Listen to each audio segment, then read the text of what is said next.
Israel has a new king, a king from the tribe of Benjamin, from the city of Gibeah. A tall, handsome king who would be strong to go out before the people in battle against their enemies. This was just the kind of king that the people wanted, even if he did come from a rather disreputable tribe in a disreputable city. Samuel had initially anointed Saul in private, before showing him to the people publicly at Mizpah. And when the people finally saw their leader, they exclaimed, "Long live the king!" The nation was excited to have this human king. They were glad to be like the other nations. But now this king would be tested. Tested not by legal proceedings or his skill in diplomacy. He'd be tested on the battlefield.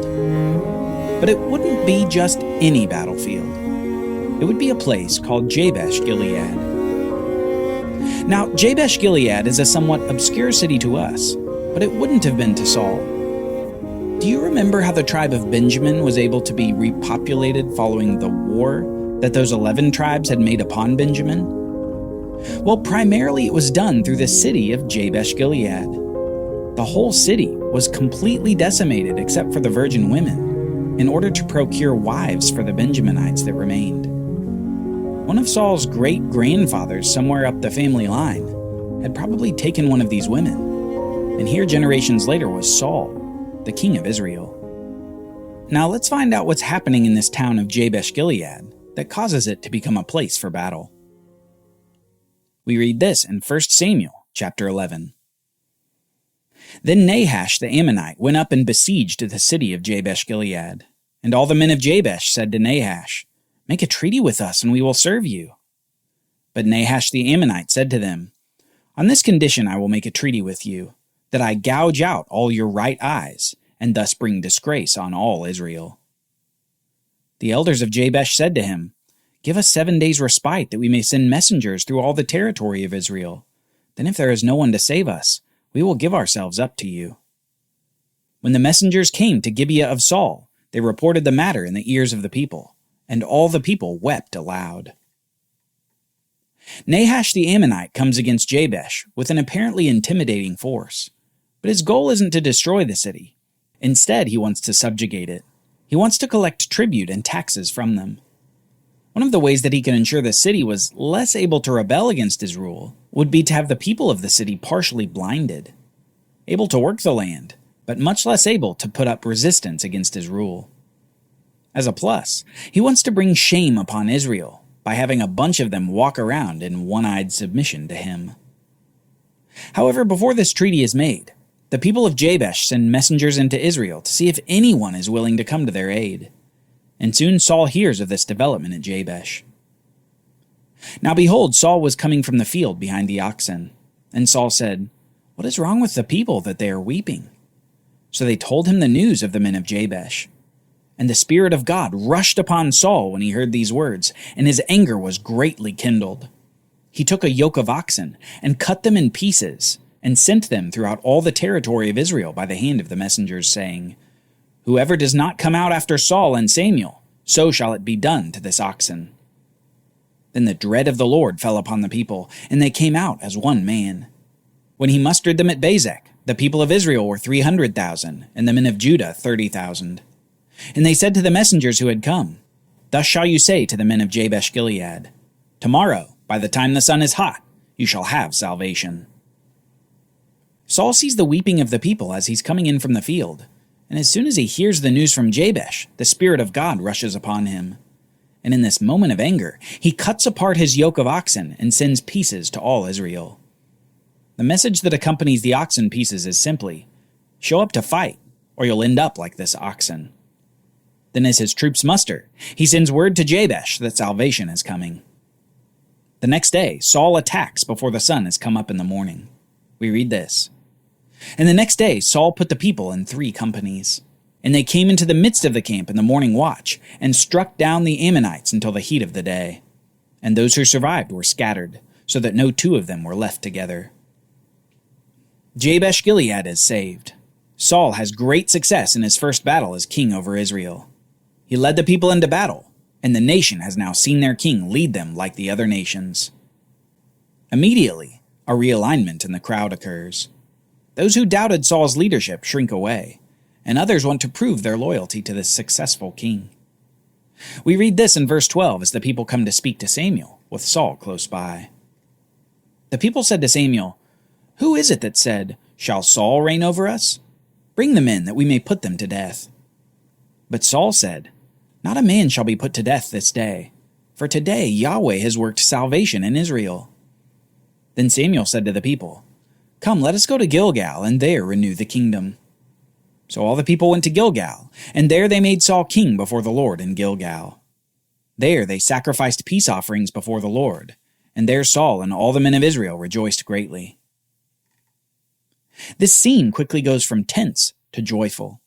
The people proposed to Samuel that the men who doubted Saul's leadership should be put to death. And Saul interrupts the conversation, effectively saying, "No, today's a day for good, not evil."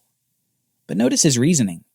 He says, "Not a man shall be put to death this day, for today the Lord has worked salvation in Israel."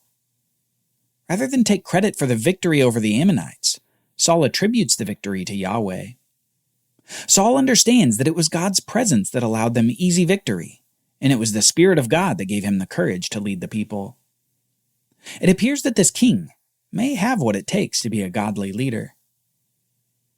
Samuel then leads the people in a renewal of the kingdom, essentially giving a fresh start to the kingship of Saul, so that no one will resist his rule any longer. And the people end the joyous event, sacrificing peace offerings to Yahweh. Soon, however, the people and the king are delivered a stern warning by Samuel in his final major speech to the nation. As you can imagine, this warning sounds a lot like the speeches of Moses and Samuel, but now it's colored by this new monarch, a king that was demanded by the people of Israel. We read this in 1 Samuel chapter 12. "And Samuel said to all Israel, 'Behold, I have obeyed your voice in all that you have said to me, and have made a king over you. And now behold, the king walks before you, and I am old and gray, and behold, my sons are with you. I have walked before you from my youth until this day. Here I am. Testify against me before the Lord and before his anointed king.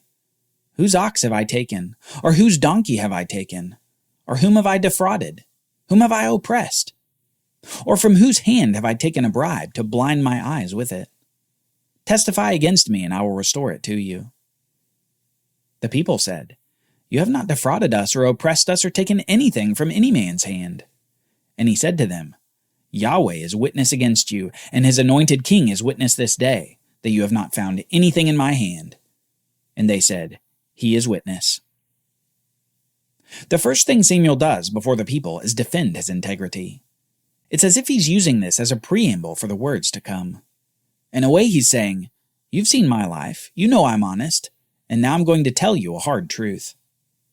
Then Samuel begins a review of the nation's history so far. He explains that Yahweh himself appointed Moses and Aaron to save the people out of Egypt and to bring them to the promised land of Canaan.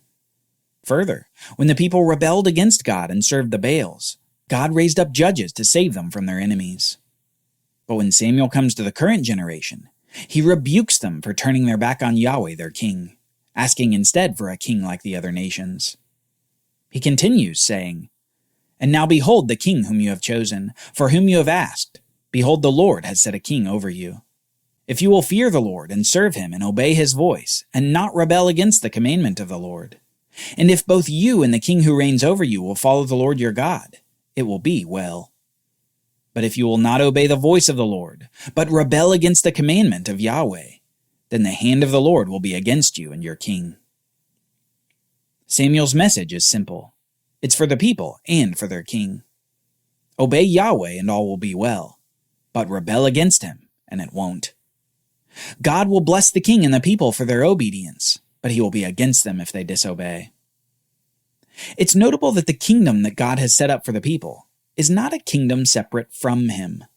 It's a kingdom under him. God remains the ultimate sovereign over the nation. He's just allowed the people to also have a human king. Obedience to Yahweh is required, as it has been from the beginning. The king is merely an additional place in the leadership structure for the nation. Samuel then emphasizes the wickedness of the people in asking for a king like the other nations. He says this, Now therefore, stand still and see this great thing that the Lord will do before your eyes. Is it not wheat harvest today? I will call upon the Lord that he may send thunder and rain. And you shall know and see that your wickedness is great, which you have done in the sight of the Lord, in asking for yourselves a king.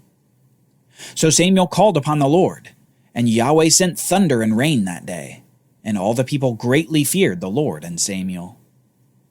And all the people said to Samuel, Pray for your servants to the Lord your God, that we may not die, for we have added to all our sins this evil to ask for ourselves a king.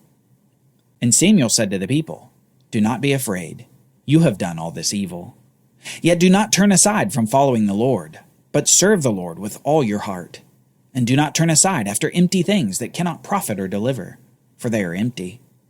For Yahweh will not forsake his people, for his great name's sake, because it has pleased the Lord to make you a people for himself. Moreover, as for me, far be it from me that I should sin against the Lord by ceasing to pray for you, and I will instruct you in the good and the right way. The joy from the battle has turned into an ominous tone. Samuel isn't celebrating with the people any longer. He's warning them and rebuking them on behalf of Yahweh. While the Lord may have delivered a victory to the people at Jabesh, it doesn't mean that he was pleased with their request to have a king go before them like the other nations. Yahweh confirms Samuel's rebuke through an unseasonal thunder and rainfall. Now, despite some encouragement about the Lord's character and Samuel's continued prayers for the people, the speech concludes with a warning that would echo for generations of future Israelites and kings. A warning that no one wants to come to pass. Samuel finishes his speech saying, Only fear the Lord and serve him faithfully with all your heart. For consider what great things he has done for you. But if you still do wickedly, you shall be swept away, both you and your king. Saul and the people have been warned. The great prophet Samuel has given them a stern rebuke, and the Lord has confirmed it in thunder. The first king of Israel, Saul, passed his first test at Jabesh. But his more difficult test would not be external, it would be internal. Could he fight his own impulses as king? Could he fight through fear of leading his people? Could he obey, even with great cost? Join us next time as we see Saul's next battle against Israel's perennial enemy. The Philistines are on the march. Saul looks for Samuel's aid, but Samuel is nowhere to be found. For Bible readings, reflection questions, and quizzes, don't miss the Bible Brief app. Available on iOS and Android, so you can go deeper into the story. The Bible Brief is a project of the Bible Literacy Foundation, a nonprofit dedicated to helping you learn the Bible. Give to support the Bible Brief by visiting BibleBrief.org or tap the Give link in the show notes. Thank you for supporting the Bible Literacy Foundation.